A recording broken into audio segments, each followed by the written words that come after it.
What's up everyone, Khoi51 here, and time for another episode of the Khoi51 show, where I talk about something gaming related, hopefully relevant to the week, but sometimes, you know, we may go off the path and talk about something completely different. But what matters is I'm here to talk about something that is keeping my interest for the week, and what's keeping my interest for the week is definitely the Splatoon 2 global test fire that just happened. And I managed to sneak in a couple sort of sessions. Like, if you guys know, Splatoon 2 is a sequel to the Splatoon 1. That's exclusive to the Wii U. It's a Nintendo IP. It's a third-person team-based shooter in which the objective is to paint the ground with your color ink, and at the end of each round, it's measured, and the winner is whoever covered the most ground. So it's not so much important to kill or eliminate people from the other team. It's more important to play the objective and get the most ground covered. So the sequel was announced at the Nintendo Switch event. It's it's the exact same, the beta or global test fires they're putting it. It essentially is a beta. It's a server stress test. And it was exactly the same as Splatoon 1. Splatoon 1 had a similar sort of test where instead of having an entire couple days open for people to play, it was limited to sessions or hours, right? So that they could stress test the servers to see the maximum amount of people logging in at one time. So there were 6 in total for this round of the Splatoon 2 global test fire test. And I only managed to get into about 3. So 3, 2 that I recorded, and 1 that I played on handheld mode in my bed exclusively to test out, right? Like that's the point. Like, you want to test out every single mode. So my thoughts on the changes from Splatoon 1 to Splatoon 2. So in Splatoon 1, I noticed a lot of the specials, or like the special abilities, like the kill streaks in other games, like Call of Duty. You get like a special ability after doing a lot of the objective, and you can activate it using a push of a button. In Splatoon 1, there were a lot of specials that used defensive stuff, right? So, like a bubble shield and, that kind of stuff.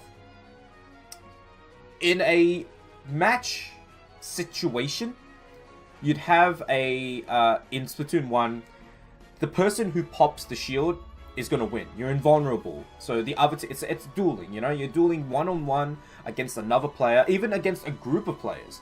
You're not going to die because your shield's going to protect you. So from what I've seen from Splatoon 2, at least from this global test fire, there were no defensive abilities on, like, being able to be used. So it shows a different flow for the game. It's a lot more offensive now, like in Splatoon 2 there was like a kill, like a power up that's like a jetpack with that you can shoot like bomb or like grenades at, right? So I'm hoping that this shift from defensive play, because de facto I would use the bubble shield just because I know that I can win a one-on-one skirmish. But with this, I'm encouraged to use them very sparingly and make sure that I'm in a good situation where I'm clear, then activate it, and then go for it. So that's what I saw. In terms of graphics, it's kind of the same. Like, I didn't really notice too much of a difference. It seems very much the same. It's still smooth. It's still a rock solid 60 frames per second, In a type of game like this, it needs to be rock smooth. Like, it needs to be solid, right? So that's fine. That's all perfectly fine. What matters is, how does it look on the screen? How does it control? The look, the feel. The feel is what's important. I can say from the look, it's great, It's great on TV. It looks great on TV. It looks great in tabletop mode. Looks great in handheld mode. The screen, the 720p screen that the Switch has is perfectly fine. It's, it's great. Now for the feel, this is where I tried out 3 different control methods. 3 of them. One of them being the Joy-Con grip. Joy-Con grip. The Joy-Cons attached to the console. and Joy-Con separated by themselves, Wiimote nunchuck style, right? And believe it or not, out of all the three of them, I found the Joy-Con by themselves the most comfortable. It's really strange. I mean, like, the two control methods that the game allows you to use is the motion control style, which is similar to like the Wii U version, where you tilt your controller up and down to aim up and down, right? And you have limited... This is the problem with the motion controls for me personally. You have a limited amount of left and right. So when you attach the Joy-Cons to this like Joy Grip, you're going up and down, and it's just weird, right? Like, it's not perfectly like aligned. Like, I get it. Like, it's okay, right?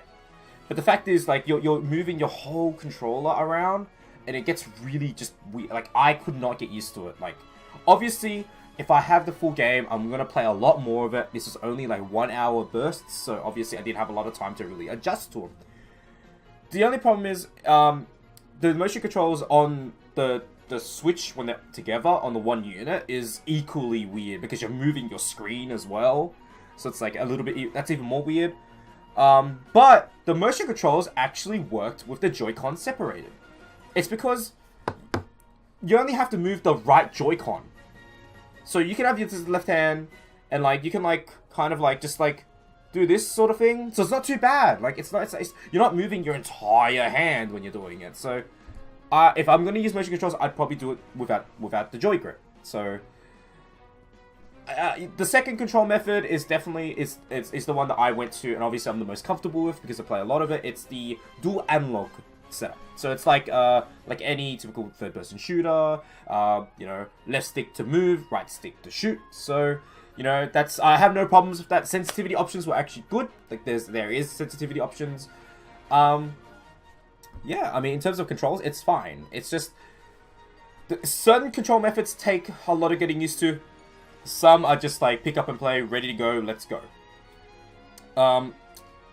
Yeah, I mean, the look is fine. Like, that's it. I've already explained that.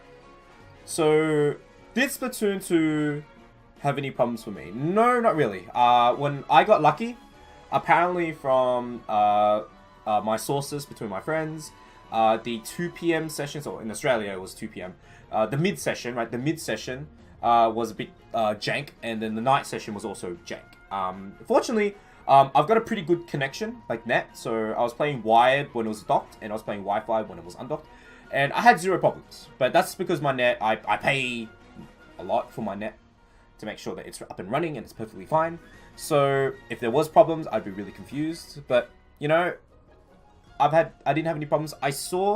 I noticed when I was playing, a lot of players would be zero. Like, their score would be zero because they weren't doing anything.